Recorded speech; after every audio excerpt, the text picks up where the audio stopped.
Sean Stewart here with Phantoms GM Jason Koehler as part of our summer interview series. And Jason, I hear you spent some time in Chicago for the 2017 NHL Draft, and the Phantoms actually had a player selected in the 5th round, 126th overall by the Arizona Coyotes, Michael Carroll. What was going through your head when you heard his name called? Well, with Michael Carroll, there had been significant draft interest throughout the 2016-17 season by a variety of NHL clubs. You know, when you get to the NHL draft time, obviously it's all up in the air. We don't do anything. Michael doesn't do anything. It's just a matter of what the NHL teams think and their order process or ranking process come draft day. And with Michael, certainly there were a few teams that probably showed a majority of heavy interest that we thought maybe, hey, when it's this team or this team, that's who's going to grab them. We had heard anywhere from the 3rd through 5th round was probably realistic for Michael, and those picks are all across the board. And again, as we got into the 5th round there, the Arizona Coyotes selected Michael, and it was great. I mean, obviously, we probably we felt it was a little bit later than normal. It was myself and Coach Tommy Upton and Coach Jeff Potter were there in attendance in Chicago there for the draft. So we kind of were a little surprised. We thought he might be a little bit earlier of a selection, but again, at the end of the day, great for Michael, and it's going to be an opportunity there with a good young Arizona Coyotes program to have hopefully a quick advancement once he develops there at Boston College for potentially 1, 2, or 3 years, and that's totally up to Michael and his development path. And I think when he's ready, and that time will come, he will play in the NHL, I believe, based on his maturity and physical attributes and brain, which are all going to translate at the college and pro levels here down the road. So for us, big picture, we were thrilled for Michael. It wasn't a matter of if, it was just a matter of when and where for the NHL draft in Chicago. The USHL received lots of love at the NHL Draft, and also with the USA squad for the Ivan Halinka Memorial Cup being played next month in Europe. 10 full-time USHL players were named, including Kurtis Hall. How do you think playing in a tournament like this will help to elevate his game this season? Well, Kurtis had a very, very successful, in our opinion, first year with us, rookie year, if you will, or high school junior season with the Phantoms as a first-year guy and a tender player with that 2000 draft class. Kurtis was, along with our other 2000 born player, Max Ellis, they were two of our best players in the playoff series against Chicago last year. So when you have two young men, you know, in Kurtis's case, like we're talking about, kind of have a strong end of the year and playoff, which is so difficult for young men, that really sets the table for next year in the future. And Kurtis, you know, parlayed that nice playoff performance there. He's having a good training summer, skating, off-ice training and such.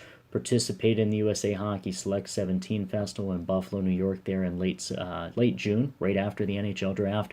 And he was a man, simply put, with that age group. And him and his physical attributes and playing a year with us and in the USHL, certainly if you look at that Ivan Halenka roster and the players like you mentioned there that made that overseas team for August, a lot of those guys do have junior experience, especially in the USHL, and Kurtis was one of them. And Kurtis had a great week at the festival, earned himself a spot on this team.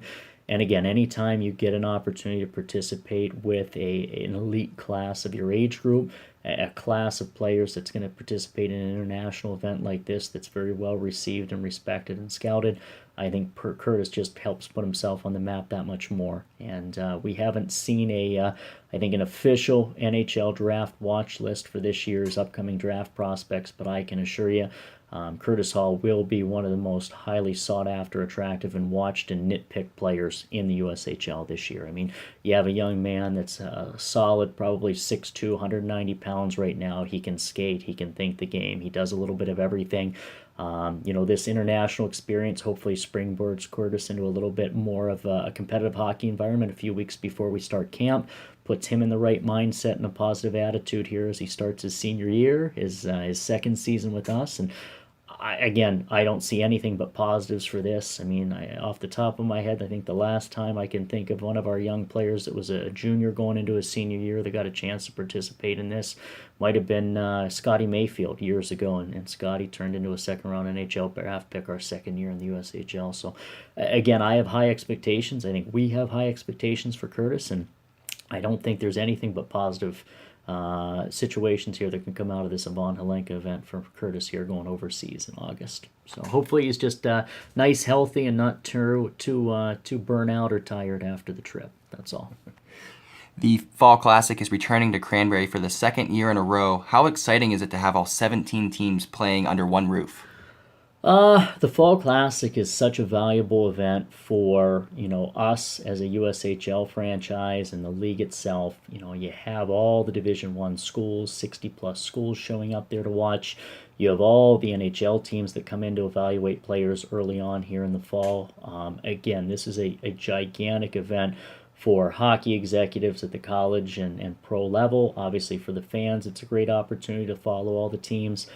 What's so special about this one, at least for us, selfishly, if you will, is it's an hour away. And it's great to have us be able to just jump in the bus there and go an hour, as opposed to, a lot of times when these Fall Classic events have occurred the last chunk of years, at least the years I've been in this business, these events have taken place primarily in maybe like a Sioux City or a Des Moines, when you have all teams in one building.